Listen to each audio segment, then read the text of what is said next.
Hello? Yeah. Okay, thank you for your presentation, and good morning and all the people.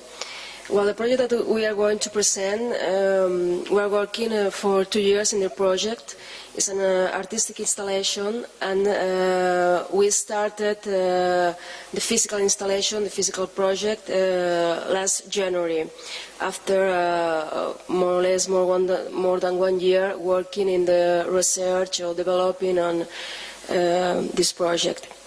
Well, this project is the result of the interaction between several disciplines: art, science, technology, and cognitive psychology.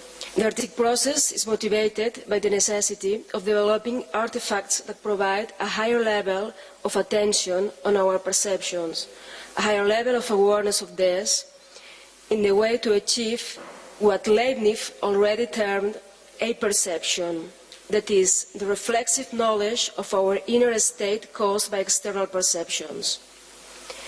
Attention mechanisms are the ground basis from which cognitive states emerge. The accumulation of attention processes as driven by activities that permit a mental presence dedicated to their relation, without the influence of distraction or noise, will permit us to attain a different perspective of knowing, of perceiving the environment. Vigil and sleep are separated by several states, and vigil itself is far from a higher consciousness level. Let's say, from a different way of being awake, and therefore also far from a different way of perceiving. To provide the means for facilitating the human being to approach its environment from a level of awareness higher than that's attainable in normal vigil will permit to rethink the human relationships toward a social shift. The main goal of the Poetic Cues installation is to bring the perception possibilities to its more subtle level, removing distorting influences that may prevent from concentrating our awareness in the current moment, that may divert our attention processes from their actual target.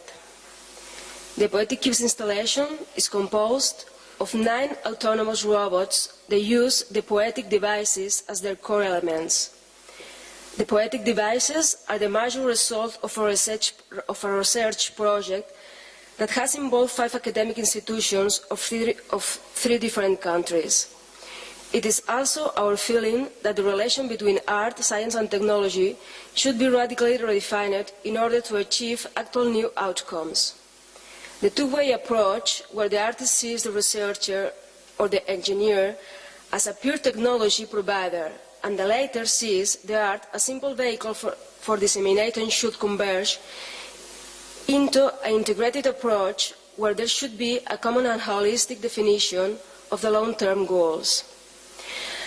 And now Manuel will present the basic feature of the poetic devices, highlighting those that permit to understand how the installation has been conceived. And then a detailed explanation of the installation will be provided.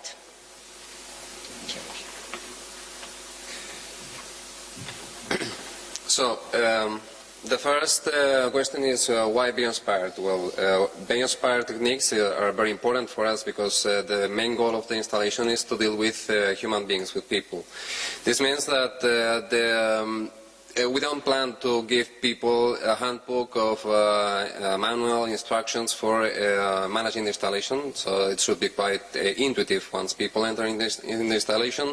This means that the installation in some way has to adapt to the specific characteristics of the person or the group of people being there. Okay? So this is why we have the main goal of our approach has been to use bio-inspired techniques. And then within bio-inspired techniques we have to differentiate quite clearly what means bio-inspiration from bio-imitation. We will do it by means of a very simple example. So we know birds are able to fly, and we can follow the bio-imitation approach. This is something that was already planned several centuries ago by Leonardo. This means, this is not, this is important by itself. Okay, so analyzing how living beings are performing in a specific way, how they have specific features is very important. Okay, but usually we can find the same results or similar results using different approaches. For instance, not just by moving the wings, we are able to construct artifacts able to do the same thing and even doing the same thing better. Okay, as you already know, we are able to construct already flying machines able to fly for more than 10,000 kilometers, bringing together around 800 people. Okay. It is also possible to combine bioimitation and bioinspiration to provide actual artifacts. Okay. This doesn't mean that bioimitation is useless, it is useful also. And we combine also bioimitation and bioinspiration to provide actual working machines. For instance, you can see here on the bottom the illustration of a prototype on which NASA is working for an autonomous flying machine able to fly moving the flaps. It is called the solid-state aircraft. This is something they are planning for surveillance and for analyzing Venus and Mars and also Earth, flying over the clouds, just to get, for instance, here in the wings there are some solar cells where this machine is able to capture energy, and this flying machine is able to fly like this, just moving the flaps. So this doesn't mean that bioimitation in some ways is, in some cases, is not able to provide for actual working machines. But the approach we have been using for doing the chips I will present now is bioinspiration. So we will not try to mimic exactly what is present in living beings. We will try to get inspiration from the basic features, the basic properties that we can observe in living beings. So our approach has been the following. We can simplify what we can observe in actual living beings into three main axes. Okay? The first one is called phylogenesis, and as it has been already presented in the previous presentation, phylogenesis deals with all those processes that finally have converged into the large amount of species we can observe in the Earth. So evolution works at the population level, not at the individual level. Evolution is in charge of providing the genetic information every species has inside. Humans, but also any other species. So this is those mechanisms that are usually termed evolution, are based basically on natural selection, and finally provide the genetic information that is present in every living being, in every living being and in all of the cells of this living being. Okay? This is the first kind of mechanism that provide for life on Earth. Then the second one is once this genetic information has been created, we need for some mechanisms able to provide for the development of a given individual. So now we are not talking of populations, we are not talking on species, we are talking on a given individual. From the genetic information there are several mechanisms that provide for the development of this single individual. Okay? And this is ontogenesis. As you can see here, this is the development process for a tissue. Okay? And within ontogenesis, and it is also very important, there are some other mechanisms that also provide for self-replication and self-repair capabilities. So ontogenesis is not possible if there are no self-replication capabilities, and this is something very basic and very necessary, but also self-repair, which in the case of most living beings means healing, is also very important, and it is also related with ontogenesis. Okay? So for most of the living beings we can observe in the Earth, this is enough. So they have a genetic information, they are developing into a single individual, but for the most advanced living beings we can observe in the Earth, there is a need for another mechanism, for another kind of mechanisms that are called usually epigenesis. Epigenesis means usually adaptation, and for the case of mammals it is called learning. Epigenesis groups all those mechanisms that permit a single individual to adapt efficiently to a given environment. So by means of ontogenesis we have only the very basic features for dealing with our environment, but it is through our experience, and this means through our interaction with the environment, where we are learning, where our internal structures and our internal parameters, let's say in an engineering way, are providing us an efficient interaction with a specific environment conditions. So our approach in this POETIC project was to try to integrate all those basic features physically into a hardware device, into an electronic device. And this is what we try to do. And finally, we got what is called the poetic tissue. The poetic tissue is basically a hardware substrate for implementing those basic features we can observe in living beings: evolution, development, self-repair, self-replication, and learning. But learning, in the case of an artificial system, should be considered as just adaptation. Okay? So for an artificial system, we cannot expect the same adaptation capabilities as we can observe in mammals, in humans. Okay? So you can see here, this is, I will comment later in more detail, this is the final arrangement of the chip, okay? Of the poetic chip, and within using different chips you can construct an electronic tissue, okay, showing those capabilities. Now let's take a look at the basic organization of the device and of the tissue, okay. So we have organized the tissue in three main sections, resembling also the basic features the tissue should provide. First of all, we have an environment subsystem that basically takes care of the interaction with the environment. So this environment subsystem takes stimuli coming from the environment, and then once those stimuli have been processed by the organic subsystem, I will comment later, then there are some actions that are reverted to the environment. This environment subsystem takes care also of the evolutionary properties of the system. So all the evolutionary or phylogenetic mechanisms that are available in the tissue are being carried out in this environment subsystem. Okay? Then we have another subsystem into the tissue, which is called the organic subsystem. This is the very basic functional part of the system that takes care of self-replication, self-repair, development, and also learning. Yes, to use an abstract term, but it is basically adaptation. Okay? And between those basic subsystems, there is another one that is also very important, because it is in fact the subsystem that permits to construct an actual tissue. Okay? Not to have just a collection of chips, but an actual tissue, which is the system interface. The system interface provides for an efficient interaction between the environment subsystem and the organic subsystem, but also permits to construct an electronic tissue of any size, okay? Being the size dependent on the kind of application you want to solve. So let's see now how, because the environment subsystem basically takes care of evolutionary processes, the system interface basically of the interaction between them. Let's see how the organic subsystem is organized and how those biologically inspired principles are being implemented in this organic subsystem. So first of all, the organic subsystem is very regular. It is, as is basically the case for any living being. Considered from an abstract way, a living being is basically a large collection of cells, and cells are composed of molecules. So in our case, the organic subsystem is also a regular array composed of what we call molecules. Okay?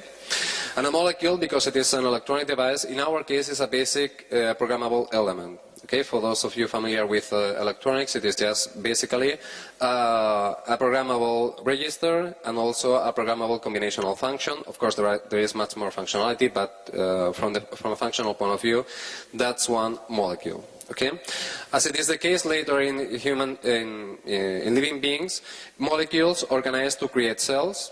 And then within using cells, you can create tissues, and with tissues you create organs, and organs constitute a living being. Okay? That's also our case.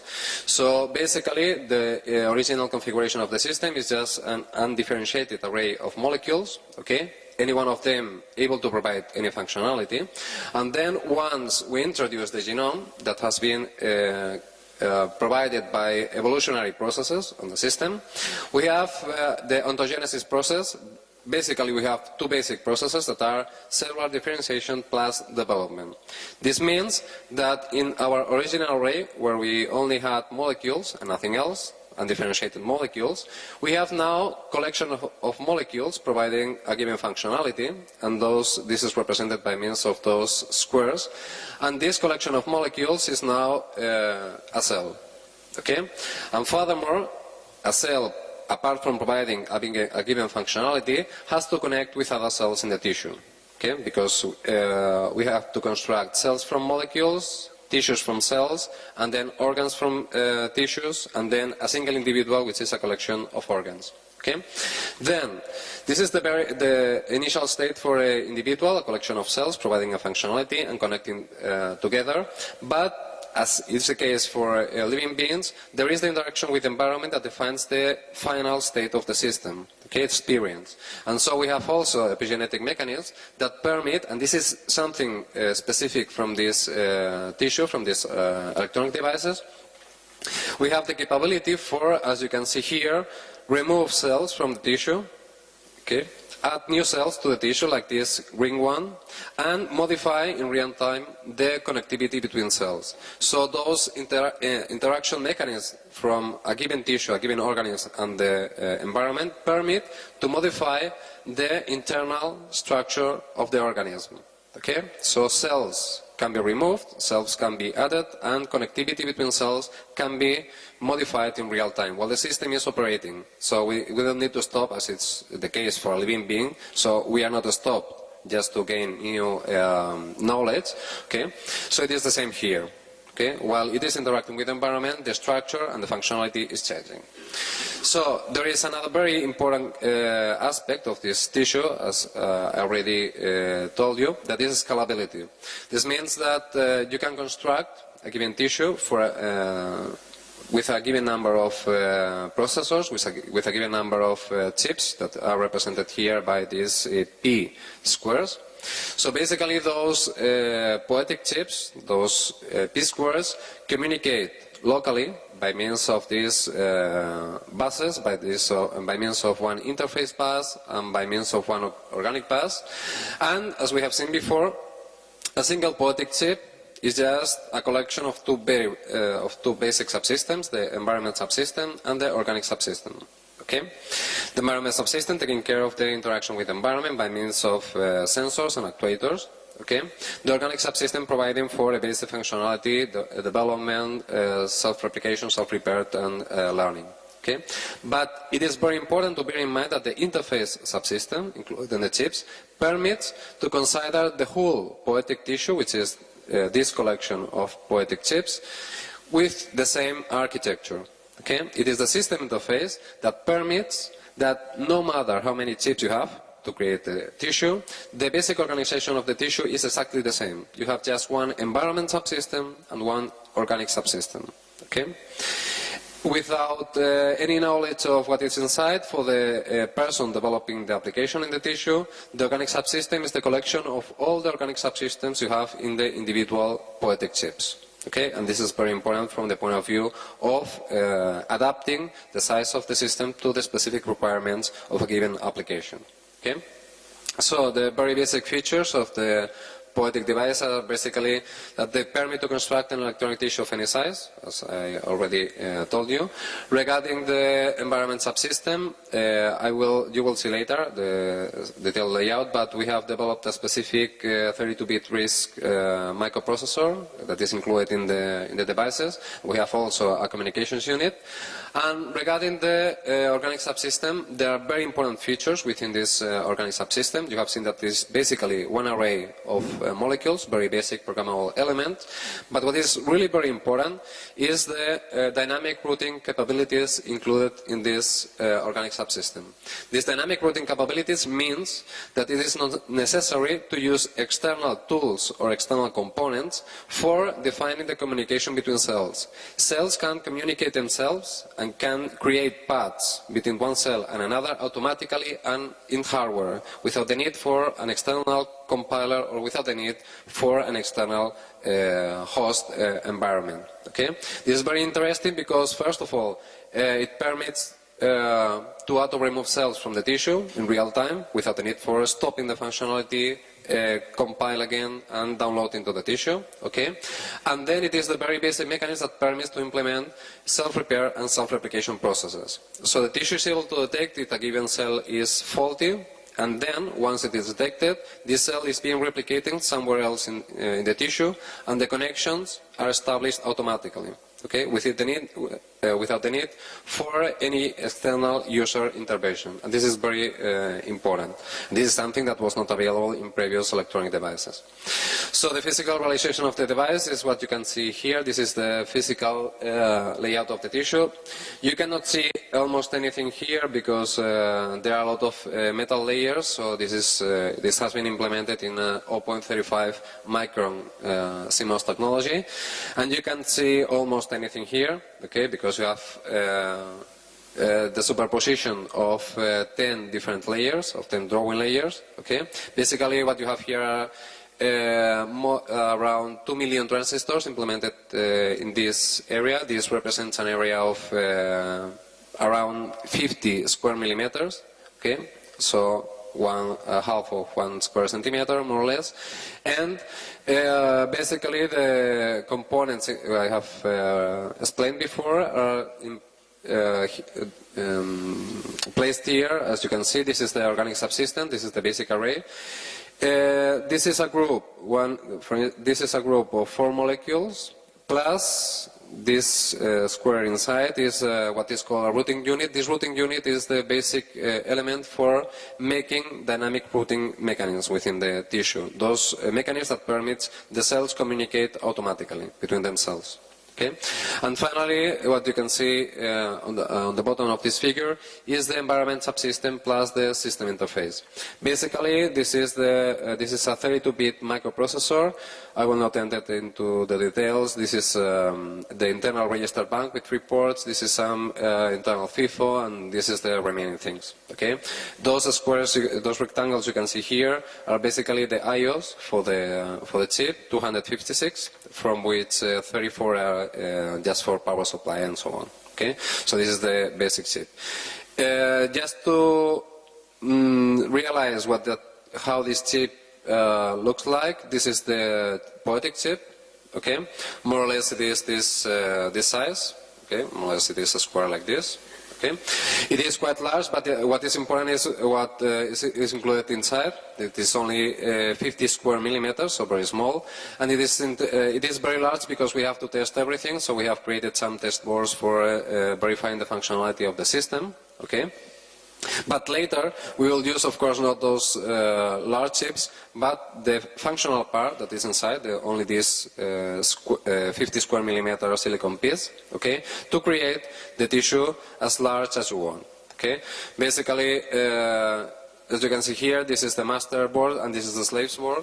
Just joining those slaves board, we can create a tissue as large as we want for making a specific application, and the connectivity pattern is quite regular, so west, north, east and south, and that's all. Okay, so it's quite simple. And we have also developed software tools for managing everything, because it is very important not to need only the chip for developing applications, but we have developed, let's say, high-level models for the system, so that any user can implement and test those functionalities on standard prototyping platforms. Okay? Furthermore, we have developed specific software tools to permit external users to use the system. So for a microprocessor, we have developed already an integrated design environment, including editor, compiler, assembler, and so on. Okay, the normal standard tools for a microprocessor. And for the organic subsystem, we have provided the basic tools for managing it, so schematic editor, simulator, and so on. Okay, and now Raquel will come back to explain you, which is based on those devices I've explained before, which is the main goals of the installation and how it works. And I will come back later at the end just to explain you the specific details, specific technical details of the installation.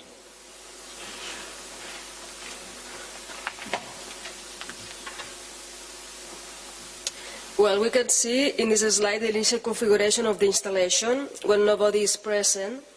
The 9 cubes are placed at given a position in the room and organized as a 3x3 array constituting a single cell. The complete cell is displaying on its faces an RGB cube. The original cell tries to mimic on its faces, composed by aggregating the faces of the individual cubes, the RGB cube model, where all possible colors are generated by combining the three primary colors, red, green, and blue. The cubes stay in the original position until somebody enters in the installation. This is detected by infrared and ultrasound sensor present in all the cubes. All the cubes move to the person or group of people and try to surround them. We could, therefore, say that the potential present in the original cell is expressed once somebody enters the installation. Once a person or a group of people enters the installation, a cell division process takes place, so that the original cell is converted into 9 individual cells. During this cell division process, every cell resides the original configuration, that is, the genetic information present in the initial cell. Therefore, every cube is now representing on its faces the same RGB cube that was displayed on the original 3x3 arrangement. This means that the original unicellular organism has been converted into an individual composed of 9 cells.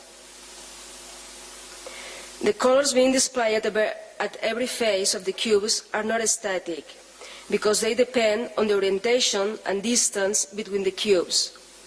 The orientation of the faces will determine the basic color gradient to be displayed, while the distance will define the intensity. If the person of the people present in the installation do not move, the cubes will move until all of them are placed at the predefined distance of the people, and there is the same distance between them. In this situation, a white color will be displayed in all the faces of the cubes. If the person moves, this movement will force also to change the shape of the organisms constituted by the 9 cubes. As the distances between the cubes are changing, so are the colors being displayed on their faces. This means that the actual phenotype of the organisms is being driven by the person, who in this case is playing the role of the environment.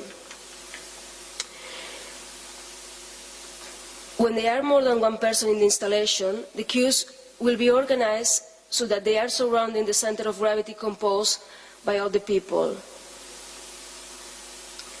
If the group of people present in the installation are moving, they will force the organism to change its shape in real time. Furthermore, the later mechanisms present in the organism will make them react in a different way depending on the past sequence of action performed by the people. The cubes are monitoring continuously its battery, so that upon detecting a low battery charge level, they move automatically to a specific place in the installation where the battery is charged. After its charge process, the cubes organize to constitute again the original cell. And well, Manuel, continue explaining the installation. So,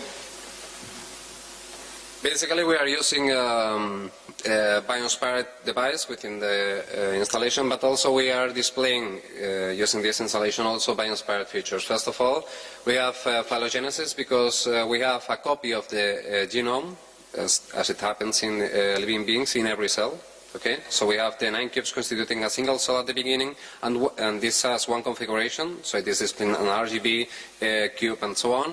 But once somebody is entering the installation, a cell differentiation process takes place and a self-division process takes place. And by means of this cell replication process, every cell is receiving the same genome. Okay, so we have the same behavior as we can observe in living beings. Furthermore, we have ontogenesis, so we have the construction of a single organism as driven by the genetic information. The organism is the group of 9 cubes. And we have also epigenesis, okay, because it is the interaction with the environment. In this case, the environment is the person of the group of people present in the installation that drives the actual phenotype of the individual, the shape, and the way it is behaving within the environment. Okay? And furthermore, as a consequence of all those things, we have finally emergent properties into the installation. Why? Because, of course, we are using cubes It may seem that the cubes are quite complex in behavior, but they are quite simple. The basic rules they are using for doing things are quite simple. It is very important to bear in mind that the installation is totally autonomous, so there is no central controller. The cubes are actually autonomous, so they don't receive central orders from nowhere. Okay, there is no central processor, there is no central control in the system. All the cubes are totally autonomous, and they interact with themselves and with the people present in the installation, but they don't receive centralized orders. Okay? And the final behavior we can observe in the organism, in the collection of cubes, is quite complex in comparison with the simple behavior we can have in every cube, with the simple rules that are governing the behavior of a single cube. Okay? So regarding the interaction with the environment, what we have is the positioning of the cubes. It is important for the installation to be working that every cube knows its position, and for this we are using ultrasound and infrared sensors. Okay? For interacting with the people, it is the same, so we are using infrared and ultrasound. In the case of positioning, we have a synchronized loop, okay, but outside, it is in the installation, we have a synchronized loop that permits every cube to receive ultrasound signal, and comparing the time difference between the arrival time of this ultrasound signal with respect to an infrared signal, the cube is able to determine its actual position within the room, within the installation. Okay? And finally, there are local communications between cubes, so every cell is, as it happens in a living being, every cell is communicating only with its local environment. There is no central control, and for that we are using radio transceivers. So just to take a look at the cubes as they will have its final shape, you can see here the cubes will be more or less that size. And now you will see a small video showing the actual behavior of the prototypes. We plan to have the complete first prototype composed of working 3 cubes in a couple of months. So by summer we plan to have the prototype installation already working. But just to take a look at how cubes will move and how cubes will interact with people, here you have a small video showing this. Okay? Because the installation is completely custom, so are also the robots. So this is not a standard robot. We have constructed this robot from scratch. We have specified the different pieces, motors, wheels, drivers, everything, and it is being constructed from scratch. Okay, so in these blank spaces there will be the displays for showing the colors. Sensors will be distributed around the cube, on the sides and on the lines connecting sides and so on. Okay, and basically we have here the battery. This is the current battery. Later it will be larger. Okay, but more or less it will be the same. And so this is the prototype of one of the cubes. Okay, so in a couple of months we'll have the complete installation working. Just to let you know, the people that have been involved in the technical part of the project, in the poetic tissue, Technical University of Catalunya as coordinator of the project, but also the Swiss Federal Institute of Technology Lausanne, University of Lausanne, University of Glasgow, and the University of York. And if you want more information about the poetic project, then you can visit our webpage that is located here. That you wouldn't see in nature, which is much more asynchronous? Well, in fact, it is the way you are using this code for making the various building blocks or the way those cells are communicating.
it is just to realize the changes that are being performed in the basic individual. Just to realize that not only the shape, but also the